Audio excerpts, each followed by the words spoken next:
And we're live. All right, that's gonna do it for us. I need to figure out how to get it on this board, you guys, so that you can actually see what we're doing. Somebody could just do this for me. This is so messy. Oh my gosh, there we go. Okay. All right. Little breakdown on our government. We're going to start with why election fraud is so important.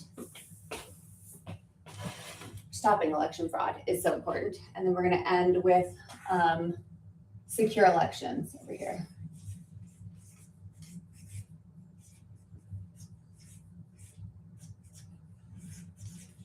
Okay, and I'm going to do this through the lens of children. So don't pay attention to money, don't pay attention to politics, don't pay attention to global discussions of elites, anything like that. All we're going to look at is kids and whether kids are safer in our country with closed borders or open borders, secure elections or unsecured elections, funding going where it should or fraud, right? Okay.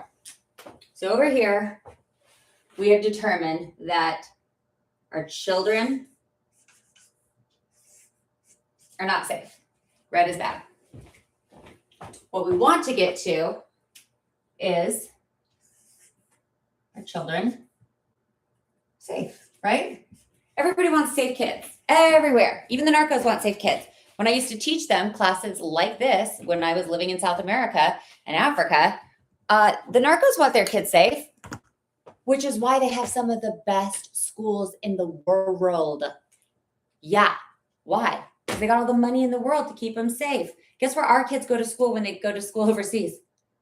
The narco schools with the narco kids, because they're the only ones who can afford to pay the $20,000 a year tuition to go to those schools.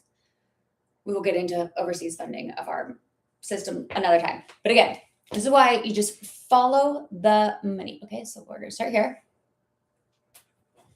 So we're starting here with election fraud.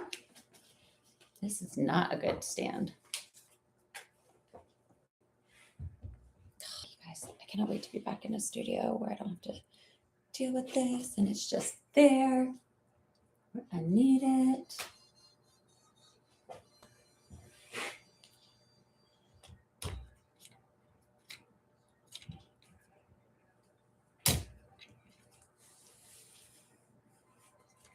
Okay. So what we are trying to do,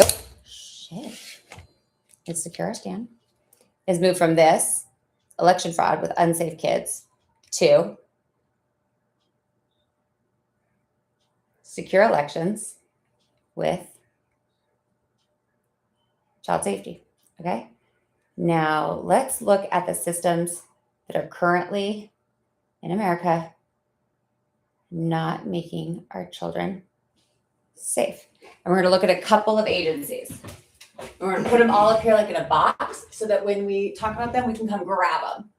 Okay, so we're going to do the DOD, Department of Defense, also now called the Department of War. That was a clever rebrand, taking us back to World War I, just to show our power, our might, our international prowess. We're not on defense, we are at war. Very clever. It's a very clever rebrand. And the military has actually gone back to their old greens. Okay, so we've got the DOD, Department of Defense, Department of War, and then you've got the DOS, Department of State, and then you have Homeland Security. What is Homeland Security's acronym, Jim? HHS? No, that's Health and Human Services. What is Homeland Security? DHS. Oh yeah, Department of Homeland Security. Okay, so DHS is the Department of Homeland Security, and then HHS is Health and Human Services, which is the Department of Health and Human Services. So you've got the DOD, Department of War, the DOS, Department of State, the DHS, the Department of Homeland Security, and then the HHS, Health and Human Services. Oh, can't forget DOJ, right? Okay, so we've got DOD, DOJ, DOS, DHS, HHS. And we're going to talk about them like this. We're going to start over here, where what we need is the DOD to do something so that the DOS doesn't have to, or helps them do it, so that the, actually, well, this kind of is like symbiotic. I'll show you how that works. And then the DHS. So these are the three agencies that are in charge with our national security. So, and like keeping us safe. So the Department of Defense is it's our military, it's our uniformed service. And that's Army, Air Force, Coast Guard, Marines, Space Force. And they are here to protect our borders. And then if there is a conflict overseas, go overseas. So why did the Department of Defense, why did the DOD go grab up Maduro, the president of Venezuela? Well, there's this thing called, what was the name of the scanners? The boxes in Venezuela? The what? Oh, Dominion? Dominion.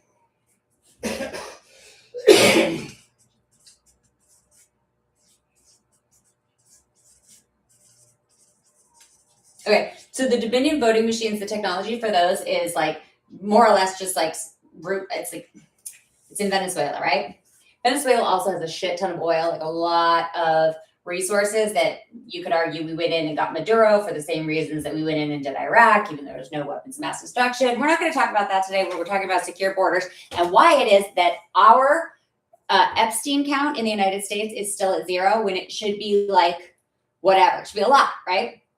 If Britain already snagged a royal, member of the royal family, why can we not just get, maybe the guards that fell asleep and let Epstein suicide himself or not, right? Okay, so the Department of Defense is in charge of securing our borders and protecting us, defending us, against terrorists, foreign and domestic. And then the Department of State those are our embassies, and we have an embassy in every single country. So the United States is like one of the only nations, I think there's probably others, like maybe Britain, that has an actual embassy or a consulate in nearly every nation. And that means that American citizens who are abroad can go there and seek refuge. They can get their passports updated. They can just be like, hey, help for Americans living abroad, for people in that country who are trying to get to America. That's where they would go to get their visas. And that's why this conversation about illegal immigration is like, if you've never been to a foreign nation and actually sat and watched the like hours and hours and hours that somebody will sit in the boiling sun waiting for their visa ticket to be called so that they can go up and deal with Karen, who's in a pissed off mood that morning because she's in a foreign country and she's an American and things aren't going the way she wants it. Anyways, it kind of begs the question of like, okay, well, there's so many people who spend their life saving doing it the right way. And then there's people who could just flood the system, like flood the end zone and come here whenever and however they want. Then it's like, well, what incentive is there to do it the right way and spend all your hard-earned money when you could just come over and like do it the wrong way? So Department of State they are the bureaucratic agency that kind of like manages who comes in and out of the country. The Department of Defense is the security. They're like the security squad, right? And then the Department of State, they're the ones going like, all right, let me check those papers. Come on through TSA. We're going to stamp this. Okay, you're good. So under Department of State is Department of Homeland Security. Well, I don't know if they're under it, but it's like Department of Homeland Security are the ones who, as people are coming into the country, they're checking like, hey, are you really supposed to be here or not? Department of State is more like overseas, like when we as Americans are in a foreign nation, but it's also like they work with the Department of Homeland Security to ensure our borders are safe and protected. The other important role of the Department of State is to have envoys. And that's what they're talking about with Prince Andrew, is these like royal envoys, and how Andrew didn't get arrested for sex crimes. Let's actually make that really clear. He didn't go down for the Epstein shit, for the gross stuff. What he is now going down for is sharing state secrets, basically, and sharing his confidential the details of his confidential political office and his political access with Epstein and his associates. That's what he's actually getting in trouble for right now, right? For at this moment. So the Department of State sends embassy workers all around the nation, all around the world, and you get stationed in these foreign embassies. Like my ex-husband and I were, and we learned so much while we were overseas. Him, obviously, more than me. But these three agencies work together to make sure our elections are, to make sure our borders are safe. And the reason why we need safe borders is so that the people who are living in a country, and this can be any country, have the same idea of how a nation should be run. So in our country, we generally believe that if you have a child, you should be able to raise that child. I've been raising my own children for 3 years because we have a family courts system that favors putting children in dysfunctional and unhealthy situations to destabilize the American family to the point where you can just steal their assets. You guys watched, if you watched the other live, I showed you this video of this father who took his daughter to school, came home, and was arrested because he hadn't vacated his house that they took to pay lawyers' fees.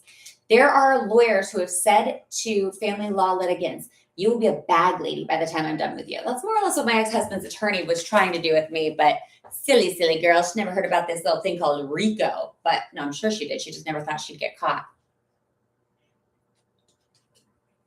All right. Oh, where's she gone? So,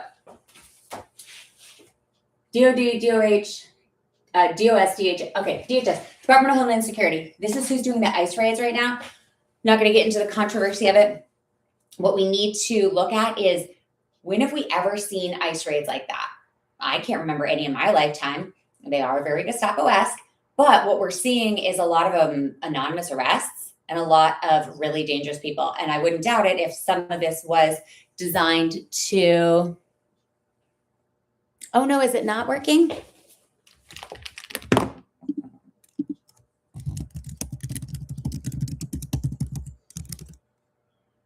Uh-oh.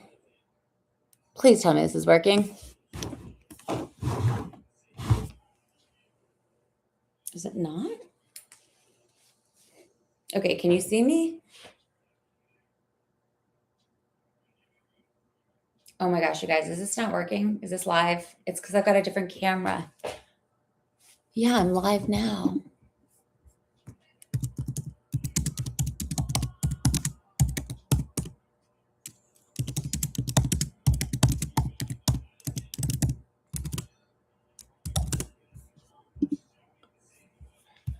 Oh, man.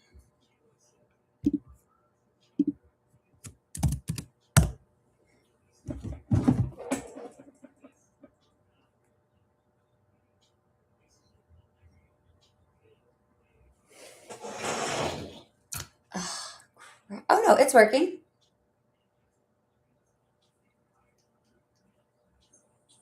Can you guys hear me?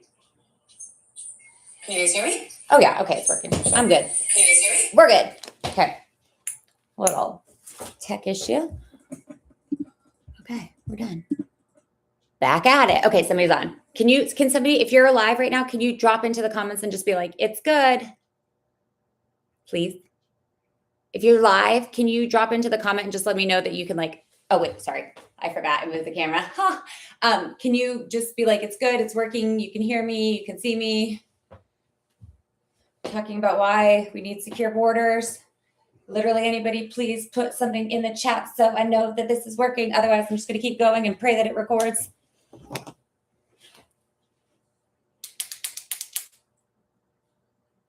right, we're just going to go. Okay.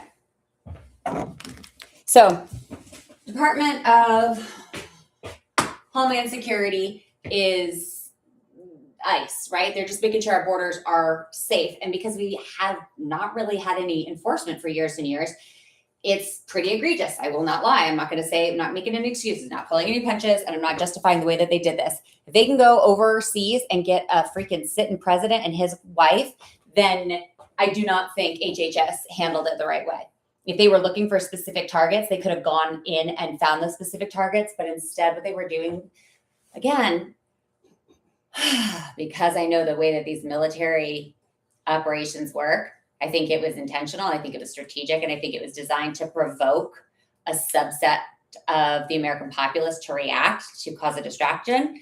I also think that it was meant to like scare the narcos and be like, hey, we're coming into these American cities and we're going to ferret you guys out. And they just went one city at a time. I think they started on the East Coast, they moved down to the, West Coast. And then I think they're going to probably go back to the East Coast so that people think they're gone and then move back. So if I was Secretary Noem, what I would have done is a shock and awe in a city that wasn't probably going to kick back too much, while going into the cities that would have kicked back and doing like these more clandestine raids. But I'm not the Secretary of Homeland Security. That's how I would have handled it. Just me. Okay. We've got Department of DOD, DOS, Department of Homeland Security. Okay, DOJ. So DOJ is who enforces our laws, right? So they're the ones who certify elections. They're the ones who say, this is good, this is not good. So season 1, I covered the Department of Defense. Season 2, I covered the Department of Justice, like corruption in the DOD, which kicked me into the DOJ through a shitty family advocacy program and mold in military housing. So failed programs within our DOD meant to help military service members and families, put my family into the DOJ pipeline, which is family court, which had I not made a very difficult decision on November 20th, 2023, would have landed my kids likely in CPS. So CPS is who HHS, Health and Human Services, get their money from. Now, all of these agencies get their money from the federal government. These are federal dollars. Federal means it comes from like daddy. It's like if I don't, it's kind of how I think of it. If the federal government is daddy, then whatever, then the state governments are mommy or auntie or uncle, or like, it's like kind of like smaller, more local. And then you go down and down and down. And it's like, where does the level of power and authority sit? And, in most families it is with the father. It's patriarchal like that. But DOD is like big and they're overarching, and state is small and individual. And there's a difference between states' rights and federal rights. And that's a whole discussion on like, why are divorce laws different in every county and in every state and every Why are these things so that should be universal so different? It's the same reason why election fraud is an issue, because that is a federal issue. Now, some states and localities can have different rules. Like you have to have a driver's license to go get a dog. If you want to adopt a dog, they're like, oh, we're going to kill this dog because we've got too many in the shelters. But if you've got a driver's license, you can take this dog home. Oh, no driver's license? Okay, we're going to have to kill a dog. I was like, okay, but what does having a driver's license have to do with saving this dog's life? I should be able to just like take this dog, right? Now, driving a car is a totally different situation because you've got to be qualified and you should be qualified to have a dog, but you get where I'm going with this. And then on the other hand, you have something as simple as I am this person and this is my identification and this validates me. We were talking about this earlier. The reason why we have to have voter ID is because it's genuinely, truly the only way to like actually count the number of humans who are in the United States of America, who presumably have attended some form of educational setting to get to the point where they're 18 years of age and of able mind and body to cast a vote that is in the good conscience of the country. Meaning you have to have an educated citizenry in order to have a democracy or a republic, like where there is a voting, where the members of the general public are voting in the people who are governing them. And if you don't have that, you do not have a free nation. It's just that simple, right? Like Mexico, right now, what we're seeing with the cartels, like that's not a nation that has elected their officials. They've appointed officials and they just kind of put them in where they need them. But it's not a fair, free, election. Okay, so all the money comes from there. Election fraud. Election fraud leads to open borders, where there is an incentive for people who would need to wait in really long lines with the DOS, remember, to get their visas and all that. They would normally need to wait, it's very long waits. It can be like 18 to 24 months for a visa. And then if you're a bad guy, you're obviously never going to get back in. Like people who overstayed or they've done bad things, they're not going to get in. So right now what you have is these like an open border where anyone and anything can come in. And when I say anything, the big things that are coming in through the southern border are drugs and guns, right? That's always kind of been the currency, drugs and guns. But when you have a unsecure border, it doesn't just flow in one direction, right? So we're not just like taking shit in. We are pushing shit out. So it's like an unhealthy body. If we were to like equate an unsecure border is like, oh man, it's gonna be graphic. So your body has two sphincters. Your esophagus, well, if you're a woman, you have three, an esophagus, a uterus, and your anus. If you're a man, you've got two, your esophagus and your anus. So we're just gonna go with the ups and downs that everybody's got. So if your esophagus and if your sphincters are not closing properly, then you're gonna be like leaking out of either end. And it's just not good. You just got like, oh, too much in, oh, too much out, oh, like it's just not good, right? If you have a healthy closed ecosystem where you're letting things out, like if you might belch, you're like, okay, there, let that out. You might pass gas, and then you have more or less control of your sphincters. It's like it's the only way I can like think of it right now to describe the borders is buttholes and puking. My high schoolers would really enjoy this conversation. So, like I said, when you have an unsecure border, things are coming in, but things are equally flowing out. What do you think America's like number one illegal export is? Because like obviously you've got imports, exports, some are legal, some are illegal. The reason why a secure border is important is because that's tracking like the illegality or the legality of things that are coming in and out. You're correct, class. It is humans. We're trafficking humans. People across the border. That's why in every single airport in the United States, on every single train, every bus, any moving mode of public transportation, it has in Spanish, like, are you okay? Are you safe? And we've got flight attendants who are being trained to look for people who are being trafficked. And we have shipping containers filled with humans. We've got, what do you call those? Semis filled with people in the back. Like, we're trafficking people. So secured borders are not just good for keeping people out. It's also good for keeping people in. And we don't want children getting sucked out of this vacuum. So everybody's all up in an outrage about Epstein Island, right? To get those kids there, they had to travel there somehow. Did they have a passport? Did they get on a plane? If they needed to get on a plane, they would have had to go through the Department of State because they would have had to get a passport. And then when they entered and exited, they would have had to get a visa stamped. And they would have to get that visa stamped with the embassy in Little St. John, wherever that, I guess it's in the Bahamas. If they were going to Europe, they would have to get it stamped there. So Virginia Guffrey, perfect example. How many stamps do you think her passport had? Probably a lot because she was trafficked in plain sight. Not everyone in the dossier was trafficked under the table. A lot of them were trafficked in broad daylight. There's a woman I follow on Instagram who's literally trafficked by her own husband in her own home. And there's very specific ways that this happens.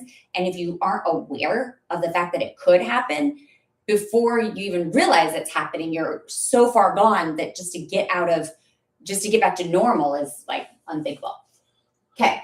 So the Department of State should be tracking everybody coming in and everybody coming out so that the DOD doesn't have to be, so that the DOD can protect us abroad.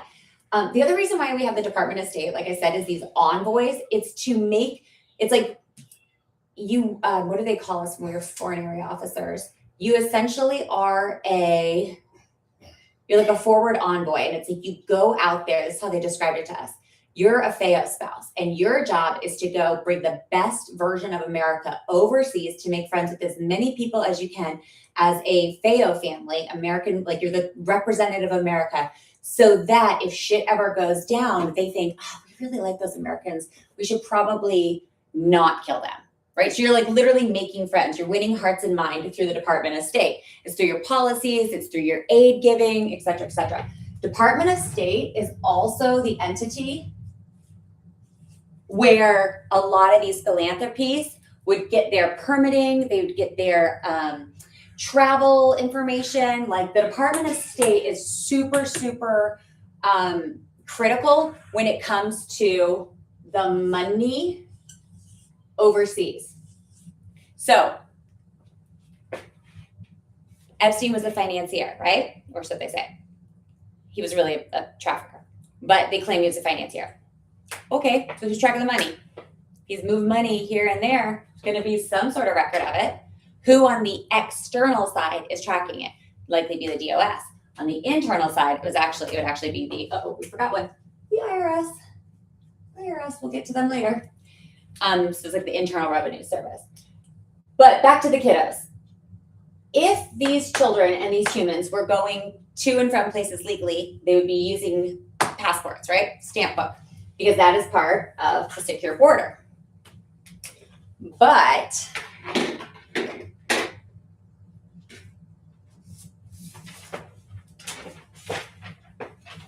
it begs the question, how were these people getting where they were going?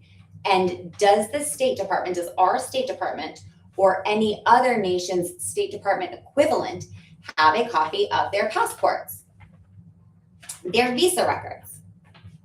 These are things that you could get unredacted through a TUHI request through the government. Now, if I was Jane Doe and I wanted to prove that I was trafficked from a certain age, and I knew that I traveled to a country, like a specific one, maybe I've got a memory, maybe I've got a picture, what? How did I get there? Was it a plane? Was it a train? Was it an automobile? Did we row in a boat? Like, what did we do? How did we get there? Well, likely, if you traveled you would probably be plane. But what about private planes? There you go. Again, this is why the open borders and secure borders are so critical. Because even if you live in a country with completely closed borders and you have enough money, you can get clearance to land wherever you need. That was literally my husband's job when we were in Malawi, was to like make sure that American planes could land wherever they needed. But that's because we put a shit ton of money into that country, and we were, it's a symbiotic relationship, but not really. We were mainly just there just to kind of pump money into it, kind of keep the peace in Africa and use it as a launching pad in case we go to war in that region, more or less. Somebody who's more educated on the topic will be here later. But Jane Doe 1 could check her passports. She could petition the State Department she could FOIA request her documents. Every all vital documents have a different way of authenticating them and requesting them if you are the person and you can prove that's who you are. But going back and figuring out what that was, because a lot of these people were trafficked as young people, or they were trafficked into countries where they didn't speak the language. And having lived in multiple countries where I didn't speak the language for years at a time,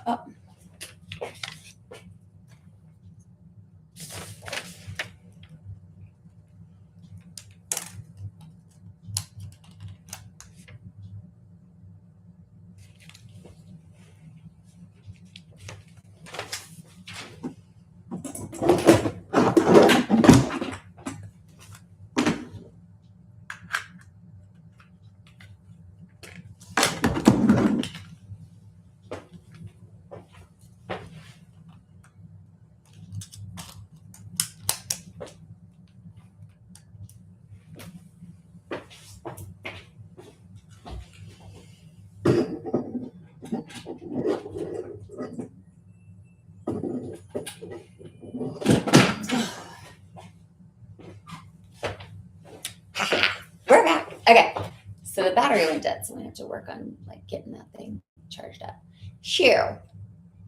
Not speaking the language can, also make it harder for these victims to know where they're going and what they're doing. And if they enter the trafficking networks when they're young enough, they're not going to know, right? They're going to have a very hard time going backwards. So we're getting pretty deep into the woods. What we need to do now is focus on the systems in our country that allow this breakdown. So when the country is small enough, you have like a core, but like a family, right? You've got a safe. We've got, and we're just gonna do a traditional family. We've got mom, dad, and then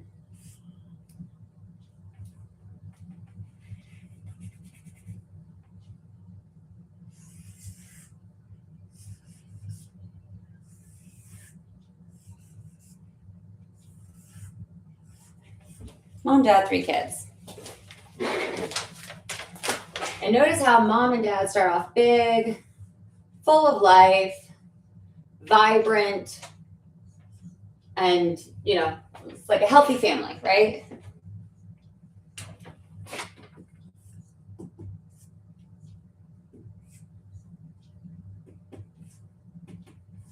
Now, just with like anything in life, we can sometimes, oh man, that's shiny.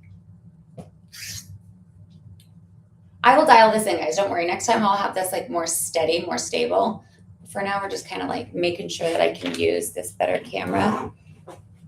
And I'm setting up what I'm gonna, like this whole thing is a dry run for season 3. I'm gonna be going through each like section of this throughout season 3. So I think I need to turn this light off.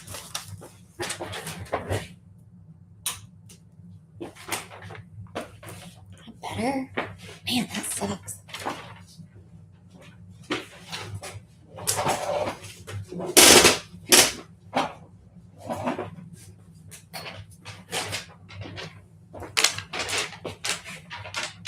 Can't win for trying on this one, can I?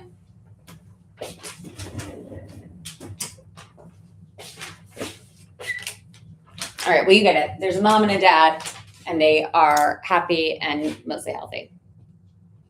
Damn, you guys, I'm 10 out of 10 annoyed with my tech right now. The camera's great, but it's not ideal. At the end of the day, what we're gonna do is just, I gotta get set back up in a studio. I gotta decide where I'm gonna record season 2.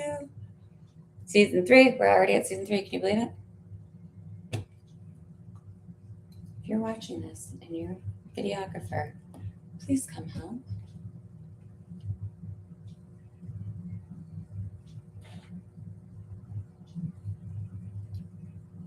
All right.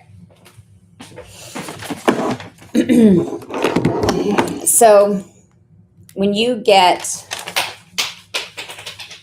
policies and things that happen basically that either intentionally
So mom and dad start off healthy, happy. They've got a house, they've got assets, they've got property.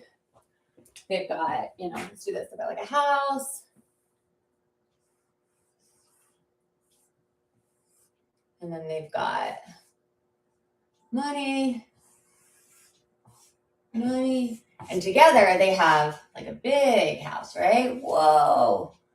Look how big this house is that this family lives in. Holy cow. And they've got money.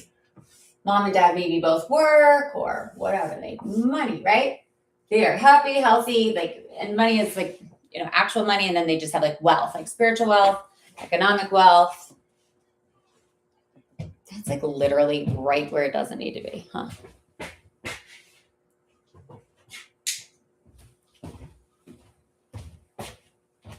Guys, I feel like this is just, it's not going how I want it to go.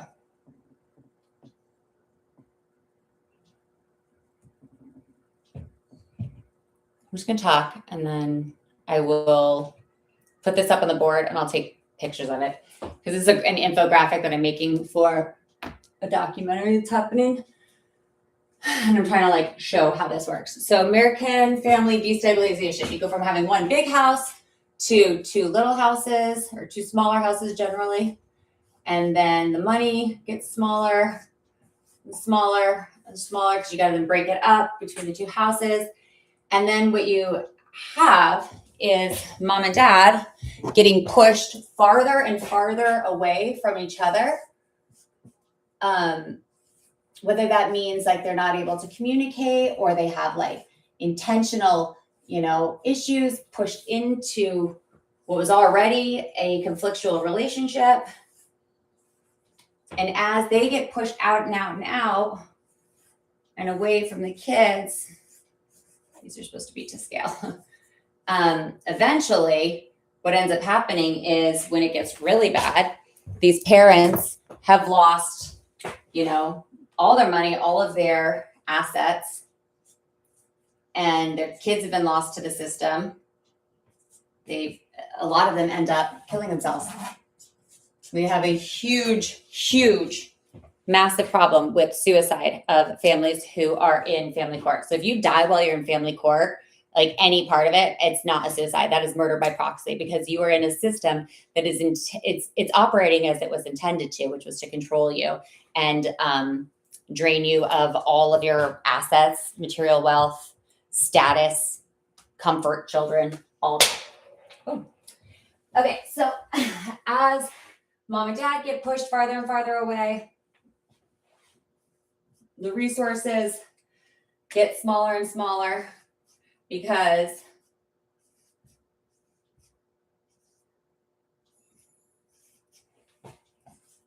mom and dad are having to now put that money into a system rather than into their own home, right? Into their own family. They still have to take care of their kids, but something is happening over here.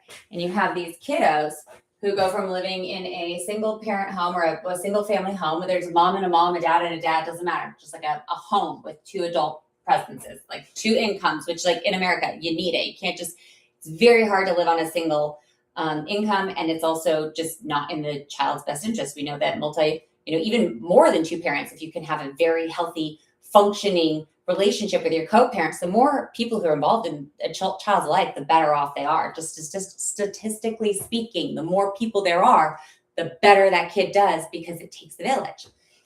So we got mom and dad getting their life force, their energy, their resources, their property, everything divided, whether they think that they're just dividing it between themselves, but really there's actors coming in and institutional missteps in the part of, you might have a high conflict divorce, or you might have a domestic violence separation. You might have prolonged parent-child separation, complete financial collapse during litigation. And then here's the fun one. Court supervised supervision, court mandated litigation, court mandated therapy. And this is where the money drain starts to come in. As the breakdown and the destabilization of the American family starts to happen, mom and dad are pushed farther apart, and the kids just kind of this is the saddest part. They just kind of get lost in the system. And they start off, you know, as these humans that are full of life and energy. And then they get kind of like, you know, they kind of start to lose their vitality. And they're like, I'm really like, this is, ay. And then they get smaller and smaller and smaller in the sense of their identity, their sense of well-being, their sense of belonging, their sense of right and wrong, their sense of safety, their sense of like what is good and decent in the world, who can I trust, right? And then you have institutional missteps, sometimes inadvertent, but we're seeing that it's more and more intentional. There's conflicts of interest, like these guardian ad litems, poor oversight of contracted providers, inadequate screenings of evaluators, and then delayed investigations, which could take forever, and retaliatory litigation abuse, and then accountability gaps. So basically, when oversight weakens, the risk expands, because then you have these bad actors who come in and they're like money boxes. They're like, ooh, you got money? I will just go ahead and take that. Thank you. I will take this. Thank you. I will mandated therapy. Mom pays it all. Oh, you know what, Dad? You are not doing so great in your life right now. Guess what you get? Supervised visitation. Indefinitely. You have to pay for it. Oh, and you keep failing it, so you got to get a new provider? Well, better pay that initial deposit. And you can see how money becomes the thing that these systems are after. It's not the best interest of the children. And maybe through these systems, some of the children are able to like get back into their families, but usually not. And this is through family court and CPS, which is where HHS comes in. And I really should have put that up at the very, very top. So basically from here, from the time a child is born, all the way through, the agency that is going to be overseeing them this whole time is the Department of Health and Human Resources. Okay. That's been a lot for tonight. That's where we're going to leave it. And we'll pick up tomorrow.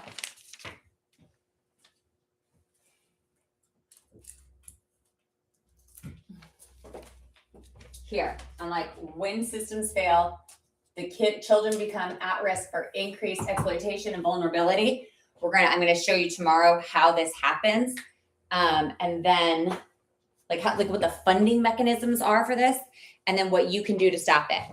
And right now, if this is the only thing you watch, what I recommend you do is get a list of every single person in your county in CPS, in family court, lawyers, guardian ad litems, doctors, psych evaluators, anybody. Make a list and get it to your member of Congress. In fact, get it to 2 members of Congress. In fact, get it to 3, get it to 4, and see who comes back habitually being on the Epstein dossier. That would be that's your homework. That's your homework. All right, go do that. Bye.